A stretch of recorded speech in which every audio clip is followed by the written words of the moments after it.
5월 2일 금요일 매일 묵상을 시작하도록 하겠습니다. 오늘의 본문 말씀은 시편 119편 17절에서 32절까지의 말씀입니다. 오늘 본문은 제3년과 4연으로 히브리어 세 번째와 네 번째 이 알파벳인 이 김멜과 달렛입니다. 제3년이 시작하는 이 17절의 첫 번째 알파벳은 이 김멜이고 제4연을 시작하는 25절의 첫 번째 알파벳은 이 달렛인 것이죠. 제3년에서 시인은 마치 어려운 상황에 놓인 것처럼 보입니다. 19절에 자신이 나그네가 되었다라고 이야기합니다. 여기에서 이 나그네라는 단어가 게르라는 단어이고 보통은 손님, 이방인, 외국인, 일시적인 거주자라는 의미를 가지고 있습니다. 그리고 일반적으로 그 땅 안에 사는 외국인과 이방인의 경우 자국인보다 이 권리를 내세울 수도 없고 보장을 받을 수 없는 것은 당연한 현실이죠. 지금 그런 상황을 이야기하는 것으로 보입니다. 그렇다면 지금 시인에게 가장 필요한 것은 그 땅에서 살아갈 수 있는 권리를 주장할 수 있는 시민권이 가장 필요할 것으로 보입니다. 그것은 외국에 가면 가장 불편한 사람이 불법 체류자이고 이 비자가 있는 사람들도 기간이 짧은 자들은 좀 불안할 것이고 기간이 긴 사람들은 어느 정도로 안정이 될 것입니다. 그보다 더 안정된 사람들은요, 영주권을 가지거나 시민권을 가지고 있는 사람들이죠. 그러나 지금 특이한 것은 시인이 그것을 원하는 것이 아니라 주의 계명을 내게 숨기지 말아달라라고 이야기를 합니다. 그리고 시인은 20절에 주의 규례에 대한 열정을 마음이 상한다라고 표현을 하고 있습니다. 여기서 상하다라는 말이 가라스라는 단어인데요. 소진하다, 탈진하다, 분해하다라는 의미를 가지고 있습니다. 그래서 이 시인이 하나님의 말씀에 대한 열정으로 자신이 탈진할 정도임을 이야기하고 있는 것이죠. 그만큼 하나님의 말씀을 사모한다는 표현을 하는 것으로 보입니다. 그리고 언제나 그런 모습을 21절에 교만한 자들과 주의 계명에서 떠나는 자들은 22절에 의하면은 하나님의 말씀을 지키는 시인에 대한 비방과 멸시를 하고 있다라는 것을 이야기하고 있고 실제로 시인이 그런 상황에 놓인 것으로 보인다는 것이죠. 23절에는 고관들이 시인을 비방한다라고 이야기를 합니다. 여기 고관들은 이 샤르라는 단어로 써요. 이 방백, 지배자, 족장, 관리, 장관, 감독이라는 의미를 가지고 있습니다. 그리고 만약 이들이 비방하는 편에 서 있다면 시인의 삶은 그리 순탄하지는 않겠죠. 왜냐하면 이 권력과 힘을 가진 자가 우리 편이 아니라면 그의 삶은 쉽지 않으니까요. 그 속에서 23절 하반절에 시인이 할 수 있는 것은 주의 율례들을 작은 소리로 엎조렸다라고 이야기합니다. 여전히 이 상황을 극복할 수 있는 것은 주의 말씀밖에 없다라는 것을 이야기하고 있고 그 주의 말씀에서 지혜를 구하고 있는 것이죠. 그리고 그 말씀에서 지혜를 주기 때문에 24절에 보시면은 주의 증거들은 나의 즐거움이고 나의 충고자다라고 이야기를 하고 있습니다. 사랑하는 성도님들, 우리는 과연 어디에서 우리의 즐거움을 찾고 있는 것일까요? 우리는 우리의 문제 해답을 어디에서 지금 찾고 있으신가요? 여러분, 아무런 생각이 없을 때 가장 먼저 생각나는 것이 지금 나의 최고의 관심사라고 이야기를 합니다. 그리고 지금 무언가를 우리가 가질 수 있다면 무엇을 가지고 싶으신가요? 가장 먼저 생각나는 것이 나의 최고의 바람이고 그 바람이 이루어졌을 때 우리는 비로소 즐거워하죠. 그리고 그 방법에 대해서도 우리는 가장 합리적이고 이성적인 방법을 찾습니다. 가장 환상적인 방법을 찾는 거죠. 그러나 오늘 시인은 그 모든 것의 답이 하나님의 말씀이다 라는 사실을 이야기하고 있는 것이죠. 그래서 어느 주석가는 하나님의 말씀인 토라는 머나먼 초행길의 내비게이션임을 이 3년이 이야기해 준다라고 말하고 있습니다. 정말 정확한 표현인 것 같습니다. 우리의 삶의 내비게이션은 지금 무엇인가요? 여전히 우리의 지식과 배경과 권력과 힘과 물질인가요? 그것으로 우리의 내비게이션이라 생각하고 여전히 어느 라인에 줄 설 것인가를 생각하고 계신가요? 정말 내비게이션 맞나요? 내비게이션을 바꿔야 하지는 않을까요? 사실은 내비게이션을 얘기를 했을 때 우리가 내비게이션을 바꾸는 것만 해서는 안 되죠. 내비게이션은 늘 업데이트를 해줘야 되죠. 그 말은 하나님의 말씀에 대한 성숙이 필요하다는 것입니다. 지금 사연에서 그 모습을 보여주고 있는데요. 25절에 자신의 상황이 진토에 붙었다라는 표현이 나옵니다. 28절에는요, 나의 영혼이 눌린다라는 표현도 나오고 있죠. 29절에서는요, 거짓 행위를 내게서 떠나게 해달라라고도 이야기를 합니다. 31절에는요, 내가 수치를 당하지 말게 해달라라고 이야기를 합니다.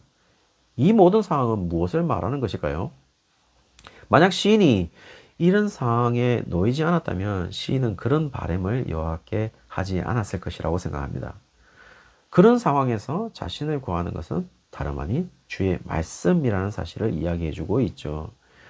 25절에 이 진토라는 표현이 이 아파르라는 단어인데요. 흙, 먼지, 쓰레기라는 의미로 자신의 삶에 대한 표현으로 마치 가장 안 좋은 상황을 표현하는 것으로 보이고, 붙었다라는 것은 들러붙어 있다, 밀착시키다, 결합하다는 의미이기 때문에 지금 가장 안 좋은 상황에 자신이 들러붙어 있는 상태로 떨어져 나가지 않았음을 이야기하고 있는 것이죠.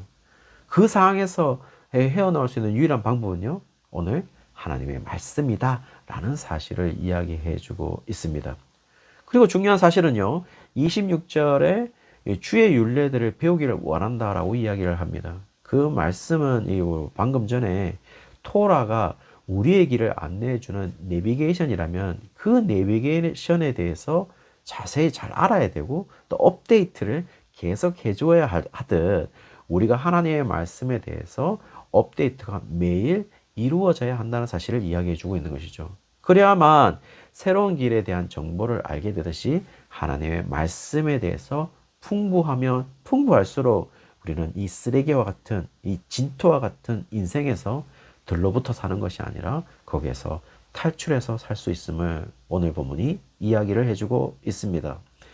자주 우리는 세상에 눌리며 살아갈 수도 있습니다. 그러나 그때도 28절에 보시면 나를 세우는 것은 주의 말씀이다 이렇게 얘기를 하고 있습니다. 여기에서 세우다라는 단어가 나오는데요. 이 세우다라는 단어는 이 쿰이라는 단어입니다. 이 단어의 의미도 이 솟아오르다, 일어나다, 서다, 상승하다, 입증되다, 세우다라는 의미를 가지고 있습니다. 특별히 이 단어가 사용되고 있는 것은 어떤 반전을 의미해서 완전히 다른 상황이 펼쳐져서 새로운 상황이 일어날 때 사용되는 단어가 바로 이 쿰이라는 단어입니다. 그래서 하나의 나라에서 왕조가 바뀌거나 반란이나 개혁으로 완전히 새로운 왕조가 일어날 때 이 쿰이라는 단어를 사용하게 되는 것이죠. 자, 그렇다면요, 지금 극단적으로 안 좋은 쓰레기 같은 곳에서 뒹굴고 있는 그 상황 속에서 완전한 새로운 상황으로 반전을 일으켜서 나를 세우는 동력은요, 바로 하나님의 말씀밖에 없다라는 사실을 지금 오늘 본문이 이야기해 주고 있다라는 겁니다. 사랑하는 성도님들, 우리의 인생을 반전시키는 것은 어떤 큰 인간적인 힘이나 권력이나 명예나 실존적인 무언가가 아니라 바로 하나님의 말씀인 것이죠. 그래서 시인도 그냥 자신을 세우는 것이 아니라 28절에 주의 말씀대로 자신을 세워달라고 이야기하고 있는 것이죠. 29절에서 거짓 행위를 자신에게서 떠나게 해달라는 것은 어떤 거짓으로 인하여 모함을 당하는 경우를 이야기하는 것으로 보입니다. 이만큼 억울한 일이 없죠. 그러나 그것도 우리의 지혜로, 우리의 배경으로, 우리의 설명으로 해결되는 것이 아니라 주님의 은혜가 필요하다는 사실을 이야기해 주고 있습니다. 그래서 30절에는 거짓된 길이 아닌 성실한 길을 택할 수 있도록 해주시고 주의 규례들을 내 앞에 두어 달라는 것은 늘 규례가 내 길의 내비게이션으로, 안내자로 자신의 앞에서 안내해 줄 것을 이야기해 주고 있죠. 여러분, 혹시 내비게이션이 가장 불편할 때가 언제인가요? 미리 차선 변경이나 좌회전, 우회전을 조금 빨리 이야기해 주셨으면 좋겠다라는 생각을 해보지는 않으셨나요? 만약 그렇게 하지 않으면은 준비되지 못해서 우리가 빨리빨리 대처하지 못하듯이 주의 말씀이 늘 앞에 있어서 우리의 길을 빨리빨리 대처할 수 있도록 그 주의 말씀이 우리의 길을 안내해 달라라고 얘기해 주고 있는 것이죠. 그래서 31절에 우리가 주의 증거들에 매달렸다라고 이야기를 합니다. 매달리다라는 단어가 이 따바크라는 동사인데요. 25절에 내 영혼이 진토에 붙었다에서 이 붙었다라는 단어가 바로 이 동일한 다바크입니다. 자, 그렇다면요, 우리의 영혼이 어디에 붙어야 하는지를 정확히 이야기해 주고 있죠. 설령 진토에 붙어 있어서 우리가 최악의 상황이 있다 할지라도 반전을 시키는 것도 하나님의 말씀인 것이고, 그 반전된 상태에서 우리가 하나님의 말씀에 정확하게 밀착해서 달라붙어 있어서 그렇게 살아야만 우리가 살아갈 수 있다는 것을 지금 본문이 이야기를 해주고 있습니다. 지금 여러분의 마음은 어디에 딱 달라붙어 있으신가요? 여전히 세상적이고 인간적이신가요? 거기에 달라붙어 있으신가요? 여기에서 시인이 이야기해 주는 것은 우리가 혹 그런 생각을 가지고 있다고 할지라도 우리는 거기에 붙어 있는 사람으로 살 수 있는 사람이 아니라는 것을 얘기해 주고 있죠. 왜냐하면 주님의 은혜로 우리는 이미 하나님의 말씀에 들러붙어 있어서 이미 우리의 인생의 반전을 경험한 상태로 살아가는 하나님의 백성이니까요. 그렇다면 오늘도 하나님의 말씀을 늘 업데이트해 가면서 살아가시는 것은 어떨까요? 이 첫 시간 하나님의 말씀을 묵상하면서 지금 시작을 하고 있습니다.